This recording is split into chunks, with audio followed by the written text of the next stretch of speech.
네, 십계명을 받은 이후에 이제 주말 본문을 건너뛰고 오늘 본문을 읽었습니다. 그래서 이제 연결되는 부분이 있어서 주말 본문 내용을 잠시 요약하겠습니다. 먼저 십계명을 기록한 20장 17절까지를 우리가 다뤘는데요. 20장 18절부터는 십계명을 받은 후에 백성들의 반응이 기록되어 있습니다. 백성들은 이제 시내산 경계로부터 떨어져서 산을 바라보도록 했지 않았습니까? 우레와 번개와 또 산을 둘러싼 임재의 연기가 가득한 것을 백성들이 바라봤었습니다. 하산한 모세에게 백성들이 이야기합니다. 당신이 우리에게 말씀하시고 하나님이 직접 말씀하시지 말게 하소서, 우리가 죽을까 하나이다. 이런 반응을 보였습니다. 여러분, 이것은 무슨 의미이겠습니까? 자, 어쩌면 우리가 꼭 이 세상에는 하지 말라고 그러면 꼭 하는 사람이 있습니다. 지금 시내산 경계를 넘어서 들어오지 말라고 했는데요, 어쩌면 그것을 또 넘어선 사람이 있을 수도 있을 것입니다. 그러면 반드시 죽임을 당하겠다 이렇게 말씀하셨는데 그런 사람이 있었을지도 모르겠습니다. 우사와 아효가 법궤를 이동하는 법을 어겼을 때, 법궤가 흔들려서 만졌을 때 그들이 즉시 죽게 된 것처럼 하나님의 법을 어겼을 때 죽임을 당하는 일이 있었을 수도 있습니다. 그래서 이 백성들은 하나님의 임재가 자신들이 감당할 수 있는 수준이 아니라고 하는 것을 여실히 깨닫게 된 것 같습니다. 그러니까 모세가 우리에게 이야기하시지 하나님이 직접 이야기하게 하시게 마시기를 구한 거 아닙니까? 자, 분명코 주님과의 교통의 조건은 인간의 거룩함과 성결인 것을 다시 한번 절감하게 됩니다. 십계명은 인간이 이제 행해야 할 하나님의 법의 총론이라고 한다면은 이제 이 법을 따라서 세부 항목, 이 율법의 강론이 이어서 기록되고 있습니다. 자, 먼저 우리가 다루지 않았습니다만은 제단에 대해서 다뤄주셨습니다. 돌 제단을 만들려면은 이제 회막을 아직 계시해 주지 않았기 때문에 돌 제단을 만들려면은 정으로 쪼지 않은 돌로 쌓아라 이렇게 이야기하셨습니다. 자, 돌을 쪼았다는 것은, 다듬었다는 얘기는 인간의 의도가 거기에 가미됐다는 것을 상징하지 않겠습니까? 그렇게 이해가 되는데요. 그래서 자연 그대로의 돌을 갖다가 제단을 쌓아라 이렇게 이야기했습니다. 자, 이렇게 성경은 철저하게 인본주의를 버리라고 말씀합니다.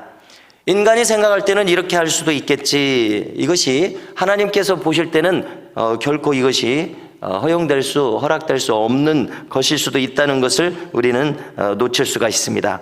하나님은 정확하신 분이라고 믿어집니다.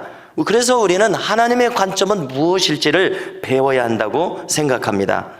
이런 관점에서 우리가 우리의 일상의 일거수일투족을 하루 종일 내가 어떻게 살았는가 한번 점검해 볼 필요가 있다고 생각합니다. 우리는 그냥 일상적으로 할지라도 하나님께서는 기뻐하시지 않을 일이 얼마든지 있을 것이라고 믿어지기 때문에 그렇습니다. 이것쯤이야, 이 정도까지야, 이 정도까지? 과연 우리를 하나님께서는 어디까지 연단시키시기를 원하실지 궁금해지는 대목입니다. 자, 가령 이렇게 생각해 봤습니다. 한일전 축구 경기가 있습니다. 일상적으로는 한일전 축구 경기를 시청하는 것이 그렇게 죄가 아닐 수가 있을 것입니다. 그러나 어떤 헌신된 자에게는 그 시점에, 그 시간에 그것을 시청하는 것은 하나님 편에서 그를 이제 사용하시고자 할 때 지극한 시간 낭비가 되는 허물이 될 수도 있을 것이라는 생각을 하게 됩니다. 왜냐하면 그것을 시청함으로써 그 시간 그의 영안이 흐려지게 될 수도 있을 수도 있기 때문에 그럴 것 같습니다. 자, 이런 점을 생각해 본다면 과연 하나님은 우리를 어디까지 연단시키실지 참 궁금해지는 대목입니다. 21장 초반부를 보면은요, 먼저 종에 관한 법을 이야기하십니다.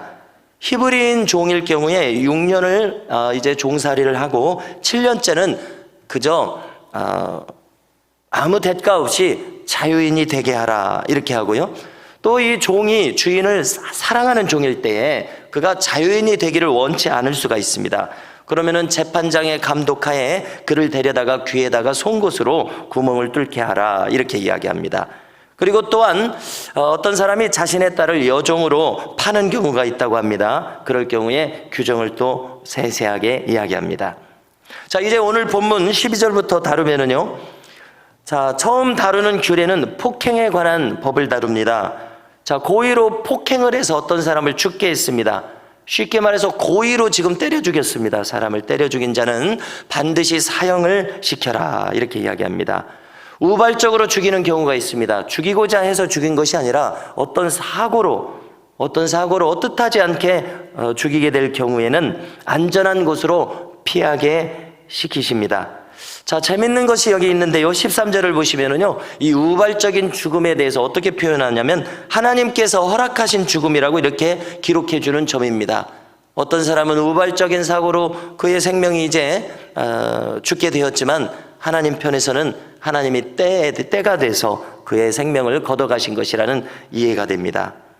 그래서 인간의 삶에 하나님께서 하시는 일에 인간은 우연이라고 느낄지라도 하나님 하시는 일에 우연은 없을 것이라는 생각에 미치게 됩니다. 자, 우리가 이제 지금 오늘 살핀 이 모든 법들은 전부 다 기본적으로 손해배상법입니다.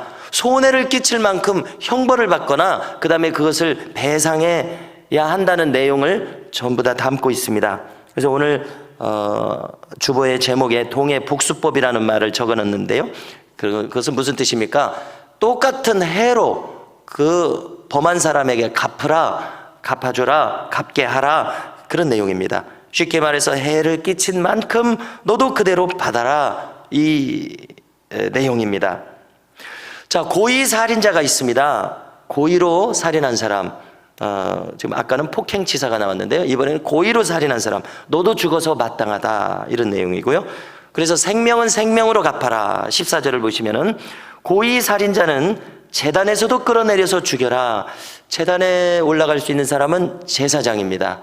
제사장이 무엇인가 그의 그 성역을 집행하고 있을 때라도 그것이 밝혀졌을 때 그를 끌어내려 죽여라, 이런 이야기입니다. 자, 15절을 보시면은 부모를 치는 자는 반드시 죽이라, 이렇게 얘기하고요. 건너뛰어서 17절을 보면은 부모를 저주하는 자도 죽이라고 합니다. 자, 부모를 학대하고 폭행하는 자는 사형을 시킬 만큼 대죄였습니다. 우리가 과거에 어버이 주일에 들은 설교 중에 기억나는 것은 눈에 보이는 부모님을 섬기지 않으면서 눈에 보이지 않는 하나님을 어떻게 섬기겠는가 하는 그런 말씀을 많이 듣지 않았습니까? 부모를 공경하지 않는 것을 참 큰 죄로 이렇게 이야기하고 있습니다. 16절을 보면은 인신매매범입니다. 인신매매범도 반드시 사형을 시킵니다. 자, 이와 같은 극악한 범죄들에 대해서 사형을 시키라고 성경의 율법은 기록하고 있는데요. 그러나 현대의 법은 인권을 존중하는 의미에서 이런 법들이 대단히 많이 완화된 것을 알 수가 있습니다. 그 정확한 관계는 알 수 없습니다만은 아무튼 모세에게 주신 율법에서는 이렇게 동해복수법으로 모든 율법들이 기록되고 있음을 확인할 수가 있습니다. 18절을 보면은 시비 중에 폭행을 가해서 부상을 입혔으면은 치료 기간 동안 손해를 배상하라, 이런 내용이고요. 22절을 보면은 시비 중에 낙태를 시켰습니다. 그러면 재판장의 판결에 따라서 벌금을 내야 한다, 이야기하고요. 자, 그런 와중에서 낙태만이 피해가 아니라 다른 피해도 입혔다면은 그 피해를 끼친 가치만큼 그 상대방도 자신도 해를 받아야 한다는 이야기입니다. 생명은 생명으로, 눈은 눈으로, 이는 이로, 손은 손으로, 발은 발로, 된 것은 된 것으로, 상하게 한 것은 상함으로, 때린 것은 때림으로 동해 갚으라고 이야기합니다. 자, 손해를 배상해야 하는 죄는 전부 이제 번제를 드릴 때 손해를 배상해야 하는 죄를 속죄하고자 할 때 그 번제는 속건제라, 이렇게 이름을 붙이셨습니다. 우리가 레위기에서 이제 자세한 내용을 이야기해 주시는데요. 속건제, 영어로는 찾아보니까 guilt offering, 이 guilt라고 하는 것은 유죄라는 뜻 아닙니까? 또 이제 trespass offering이라고 하는데요. 자, trespass라고 하는 것은 그렇게 흔히 사용할 수 있는 영어 단어는 아닙니다만은 어떤 선을 넘었다는 뜻입니다. 상대방의 범위를 침범해 들어왔다거나 하는 그런 것을 가리키는 것 아닙니까? 선을 넘었다. 우리가 침범했다, 범했다, 이제 그런 뜻입니다.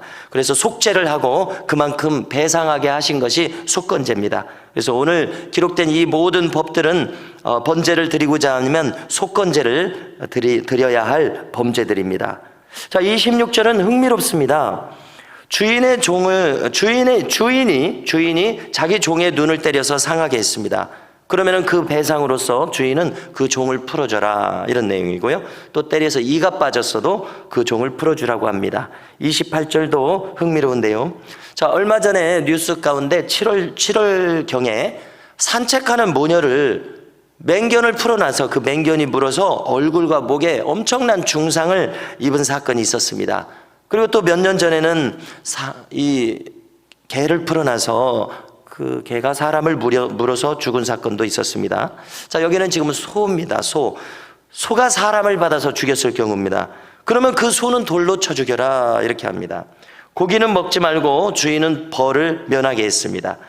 자, 그 또 다른 경우에는 소가 본래 받는 버릇이 있는데 주인이 그것을 이미 알고 있고 경고를 받았습니다. 그런데 관리 소홀로 사람을 죽게 만들었습니다. 그러면 소와 주인을 모두 죽이라, 이렇게 하는 내용이고요.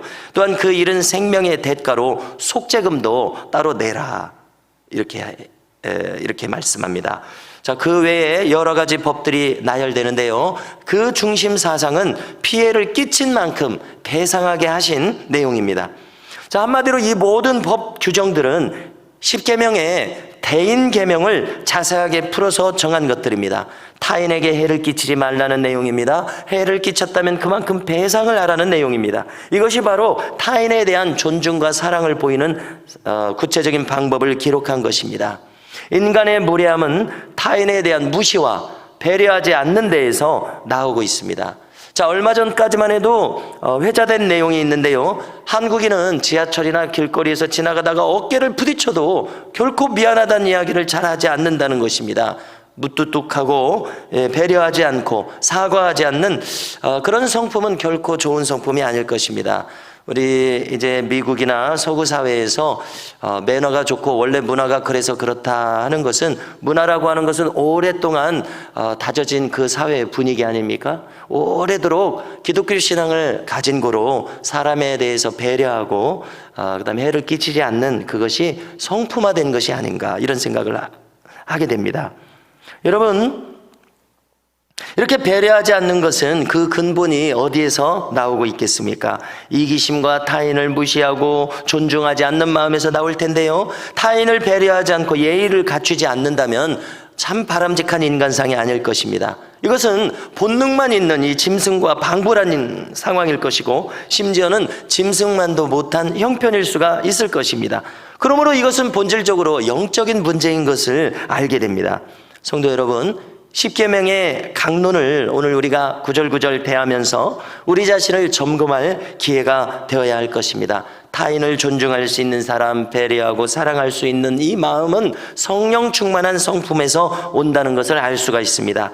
오늘도 우리 모두가 성령 하나님의 충만하신 은혜를 힘입어서 가치 있는 인격, 품위 있는 인격으로 살아갈 수 있는 복된 한 인간의 성품을 가진 삶을 살 수 있기를 주님의 이름으로 축원합니다.